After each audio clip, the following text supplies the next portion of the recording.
Right. Here's my midterm presentation on the haunted radio by yours truly, and let's go ahead and jump right in. When I was a child, I used to endlessly scroll on the dial on my father's old marine radio. Through the static, I could hear newscasters, preachers, and musicians all reaching out to me. But every now and then, I'd hear someone or something else. Maybe it would be a whisper in the noise or a brief transmission on empty frequency. Either way, there was this eerie feeling that something else was out there, just beyond the reach of my radio, that's managing to break through, all in the witching hours of hot Virginia summer nights. But why did I feel this presence when, in reality, it's all just electromagnetic waves? Well, to begin to answer this, we should go over a brief history of the radio. The creation of the radio has been one of the most important developments in the history of human communication. While the inventions of telegraphy and telephony liberated humans from traditional physical messaging, radio shuffled off its earthly attachments entirely and became the first truly wireless communication device. In the 3 decades following its advent in 1896, radio waves went from being a relatively obscure electromagnetic phenomenon, confined to the esoteric scientific texts and patents, to a worldwide sensation, bringing news, entertainment, and connection to millions of people across thousands of miles. With its indelible mark on human history, it's no surprise that radio has firmly established itself in popular culture, both as a medium and as a subject. It's also strongly associated with hauntings, ghost hunting, and everything supernatural. Radio has remained a relevant part of this haunted media for well over 100 years, even as other technologies have waxed and waned in their representation. This project, I'll argue how the interactability and liminality of the radio, which has its roots in spiritualism, connect listeners to the more and allows us to navigate anxieties of contemporary life. Any serious discussion that wishes to address the modern conceptions of ghosts and the supernatural has to mention the 19th century movement of spiritualism. So that's where our discussion will begin. The 1800s were a time of extreme social, political, and technological change. Across the globe, a wave of revolutions and uprising destabilized the established world order. Abolitionists and women's rights activists made significant gains in their fight for rights, and major scientific developments forever changed religion, labor, and philosophy. One of these new technologies was the telegraph, invented in 1837, which enabled the transduction of messages into coded electrical signals. Suddenly, instant communications across oceans, once thought impossible, was possible, and people began to wonder if communication with the other side could be possible too.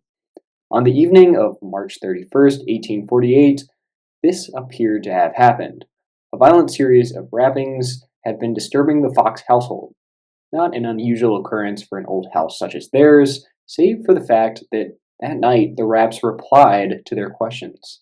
This incident quickly made headlines, and within a week, the house had become a national phenomenon, with hundreds of visitors traveling to witness these supernatural occurrences.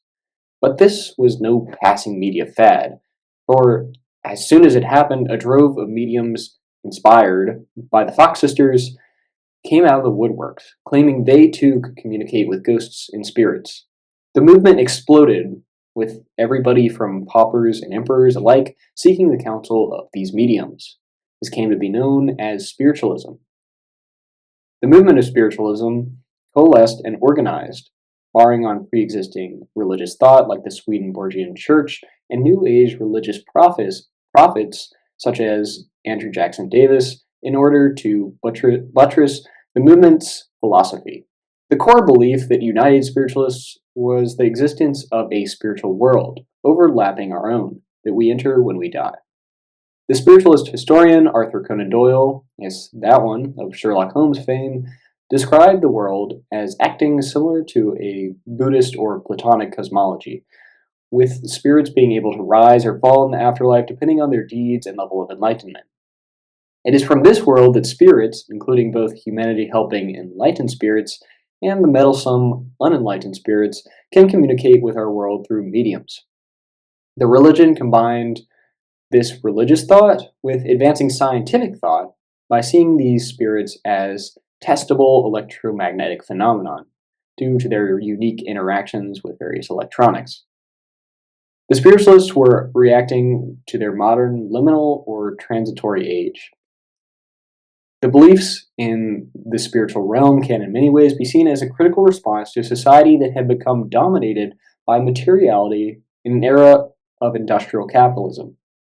Spiritualists extol the virtues of the more enlightened spiritual world, while leading figures such as Doyle took great pains to separate mediums from materialistic profit-driven forces that defined their age. They built a framework that combined the new sciences and traditional theology, all in an effort to connect with a more, something that would bring personal and societal enlightenment to a world lacking it, and provide guidance in the uncertain present. But the movement ended up having one fatal flaw: the mediums themselves. A series of high-profile mediums were involved in several scandals that harmed the reputation of the movement. In the 1920s, after repeated debunks and frauds, and an excess of media coverage, negative media coverage, the movement started to wane. At the same time, however, radios began to see widespread domestic use. Radio was uniquely situated to fill the supernatural gap left by spiritualism for several reasons. First of all, it was able to capture many of the spiritualist refugees. The supernatural power of the radio already played into spiritualist thought. If mediums manifest spirits on the physical plane through electromagnetic phenomena, then radios, which literally bathe the listener with electromagnetic waves, has the potential to be the most effective medium ever, with spirits able to communicate directly with listeners instead of through a potentially fallible intermediary. This allowed a new direct connection with the more, allowing listeners to independently to conduct their own investigations with a reliable and uh, verifiable medium. This access to the more was also passionately spread by a litany of radio hosts and programs. Shows like the Ghost Hour from 1929 allowed direct participation of audience members, and other means, such as easily accessible technologies of direct communication with other radio users, allowed any number of amateurs to transmit their voice into the void. A listener dialing through the radio stations at this time would find the radio landscape comparable to walking through a dark city, dazzling with the lights of established stations that are punctuated by mysterious, dark alleyways representing the unknown space between channels. This interactability with individuals freely exploring strange frequencies and participating in paranormal radio shows permitted individuals to engage in their own spiritual journey in a way similar to other devices like tarot cards or Ouija boards. Millions of people could now participate in practices that previously would have limited to an expensive and potentially questionable medium. However, with this increased freedom also came an increased sense of danger. For while we were reaching out to these spirits in the comfort of our living room, we were also inviting them into our homes and private lives. Another reason radio became popular with haunted media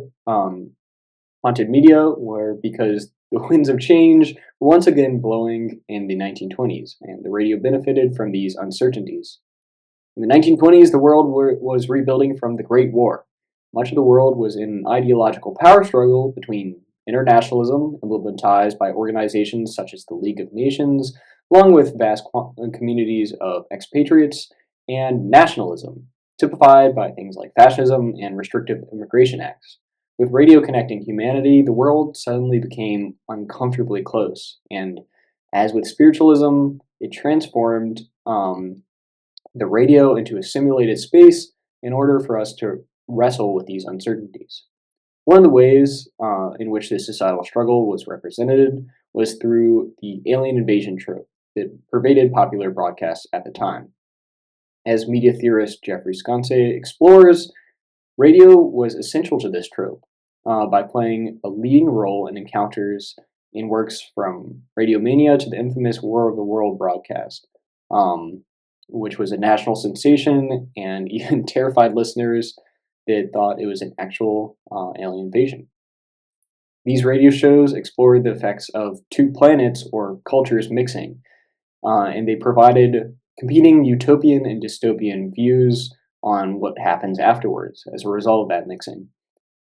Radio was the connection between these two worlds of enlightenment and unenlightenment, of citizen and alien, with popular representations of extraterrestrials vacillating between these barbaric invaders, uh, comparable to anti-immigration sentiment, and prophetic saviors, comparable to the internationalist movement. And this should kind of ring a bell, sounding strikingly similar to spiritualist thought, with people turning to this um, more enlightened more in order to mediate their lives. And we see these two themes of radio interactability and its presence during transitory periods um, throughout history. In the socially complex period of the Cold War space age, nations looked up at the stars with a hope that extraterrestrial life could unite a fractured humanity, along with a fear that they may be just as warlike as us. Sensations such as the WOW signal in 1977, along with the Arecibo message, a formative greeting transmitted to a star cluster by SETI, captured the minds of humanity and helped to fuel the belief in elusive aliens here on Earth. But today, the radio is still relevant to this narrative, with modern works like the Three Body Problem, presenting it as a dangerous connection to the unknown and combining it with themes of cultural struggles. Much like aliens, ghosts and spirits occupying the airways also crop up during times of societal tension and transition.